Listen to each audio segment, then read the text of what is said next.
Assalamualaikum warahmatullahi wabarakatuh. Perkenalkan, nama saya Isti Rahmah dari Prodi Administrasi Publik.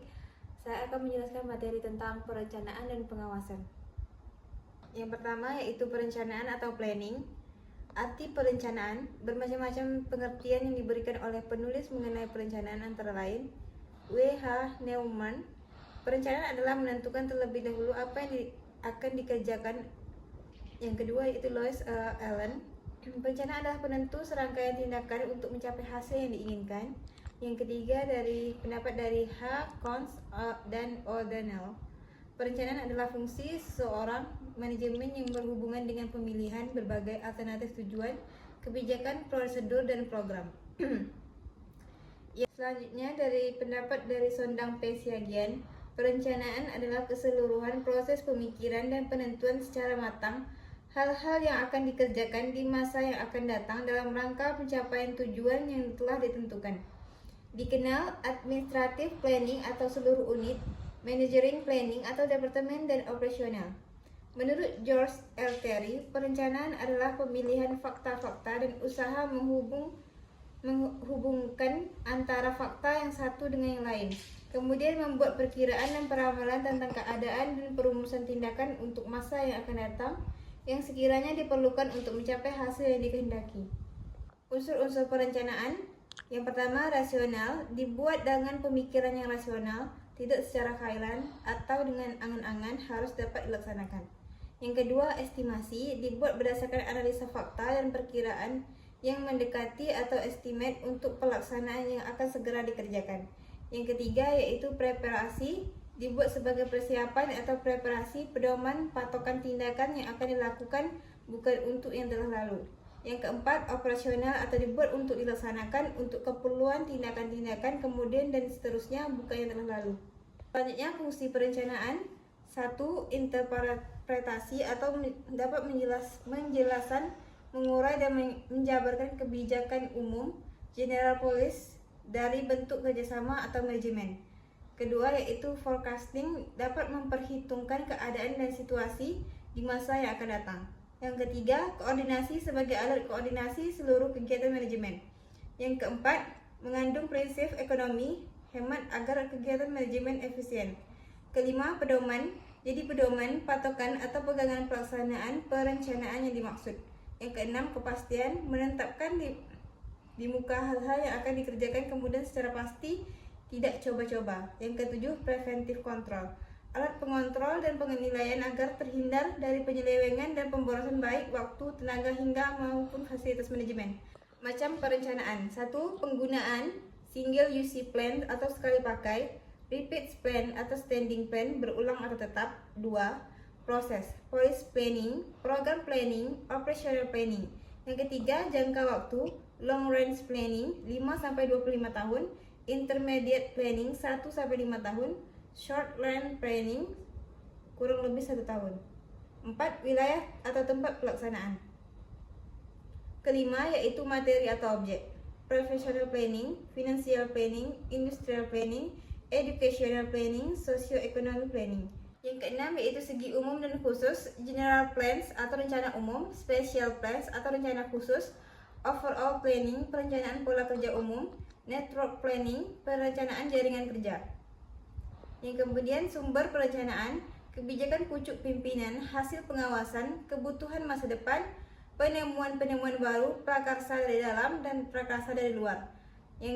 Selanjutnya pembuatan perencanaan, perorangan atau tenaga staf, unit staf bagian perencanaan, panitia badan perencanaan. Yang keempat, kontraktor konsultan. Selanjutnya tindakan atau langkah-langkah pokok perencanaan. 1. Menentukan masalah, tugas, tujuan, dan kebutuhan secara jelas. 2. Mencari informasi secara lengkap dan berhubungan dengan berbagai kegiatan, mengobservasi, meneliti, menganalisis, dan mengklasifikasikan informasi yang sudah terkumpul. Yang keempat, melaksanakan metode perencanaan yang telah dibuat dengan menetapkan pelaksanaan rencana atau memilih rencana yang diajukan atau menetapkan perencanaan dan mempertimbangkan hambatan-hambatan dengan berbagai kegiatan. Yang kelima yaitu menetapkan planning alternatif. Keenam, memilih dan memeriksa rencana yang diajukan. Ketujuh, membuat sintetis metode alternatif atau penyelesaian. Kedelapan, mengatur urutan atau waktu rencana secara terperinci. Yang kesembilan yaitu mengadakan evaluasi atau penilaian. Selanjutnya, perencanaan yang baik. Mengetahui sifat, ciri, prinsip rencana yang baik sebagai berikut.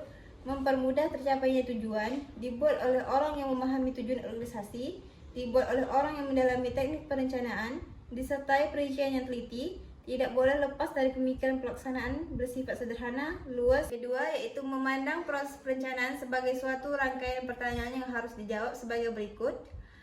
What, apa, tujuan, tindakan apa yang perlu dilakukan.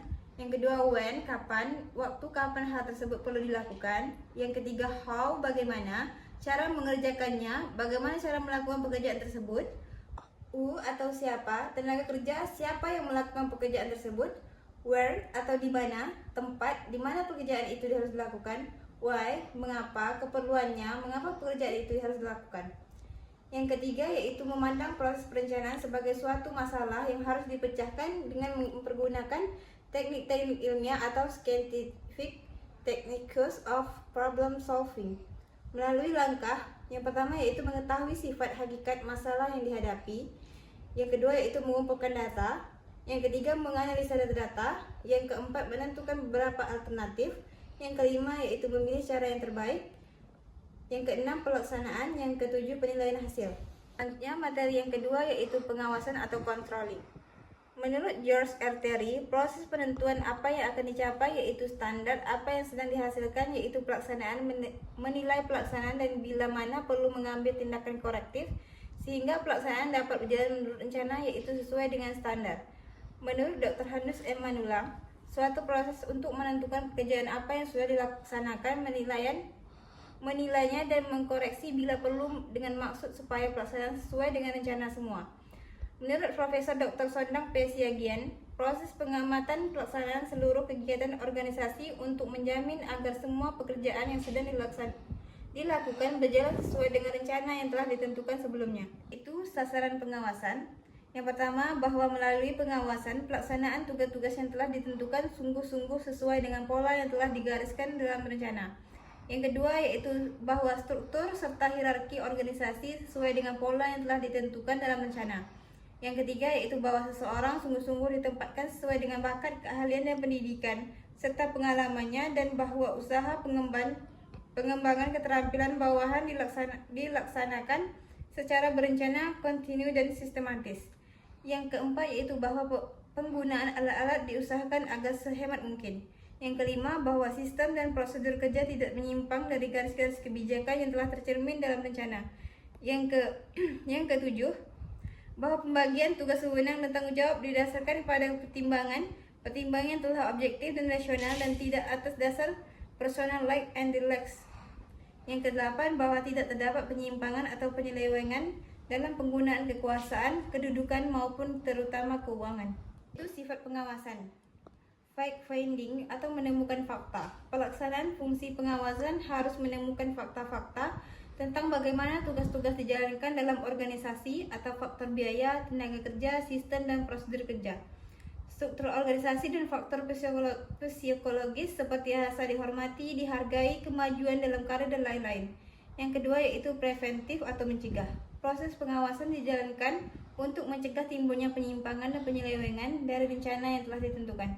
Yang ketiga yaitu masa sekarang.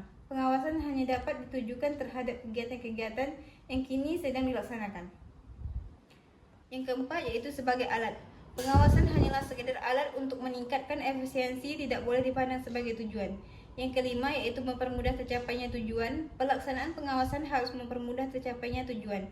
Yang keenam yaitu efisien. Jangan sampai pengawasan malahan menghambat usaha peningkatan efisiensi. Yang ketujuh yaitu menemukan apa yang tidak betul, bukan siapa yang salah. Pengawasan tidak untuk menentukan siapa yang salah jika ada tidak beresan, akan tetapi untuk menemukan apa yang tidak betul. Yang kedelapan yaitu bersifat membimbing. Pengawasan harus bersifat membimbing agar para pelaksana meningkatkan kemampuannya untuk melakukan hal yang ditentukan. Selanjutnya, teknik pengawasan. Pada prinsipnya terdapat dua macam teknik pengawasan, yaitu satu, pengawasan langsung atau direct control, apabila pimpinan organisasi mengadakan sendiri pengawasan terhadap kegiatan yang sedang dijalankan dapat berbentuk inspeksi langsung, on the spot observation, on the spot report. Yang kedua, pengawasan tidak langsung atau indirect control. Pengawasan dari jarak jauh dilakukan melalui laporan yang disampaikan oleh para bawahan, dapat berbentuk tulisan dan lisan. Selanjutnya, metode pengawasan. 1. Metode observasi langsung. Metode pengamatan langsung oleh atasan atau pimpinan terhadap pelaksanaan kerja yang sedang dilakukan oleh pengawasan atau petugas. Yang kedua yaitu metode statistik. Pengamatan dilakukan melalui data yang disusun secara statistik dan grafis, atau statistik disusun dari data yang sudah diolah sehingga mudah dipahami. Yang ketiga yaitu metode laporan. Pengawasan dilakukan setelah diketahui kesalahan, kekeliruan, dan penyalahgunaan dari laporan yang diterima. Selanjutnya, fungsi pengawasan. Ada beberapa macam fungsi pengawasan yang baik, antara lain mencegah penyimpangan, memperbaiki kesalahan atau kelemahan. Yang ketiga yaitu menindak penyalahgunaan atau penyelewengan. Yang keempat, mendinamisasi organisasi dan kegiatan manajemen. Kelima, mempertebal rasa tanggung jawab. Yang keenam yaitu mendidik pegawai atau pelaksana. Selanjutnya, proses pengawasan.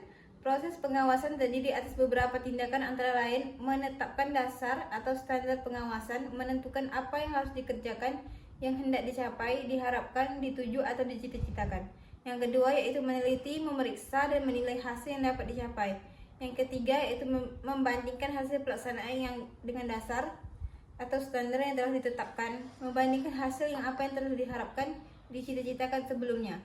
Yang keempat yaitu memperbaiki penyimpangan, kesalahan, dan kelemahan dengan tindakan koreksi. Sekian penyampaian materi dari saya. Terima kasih. Assalamualaikum warahmatullahi wabarakatuh.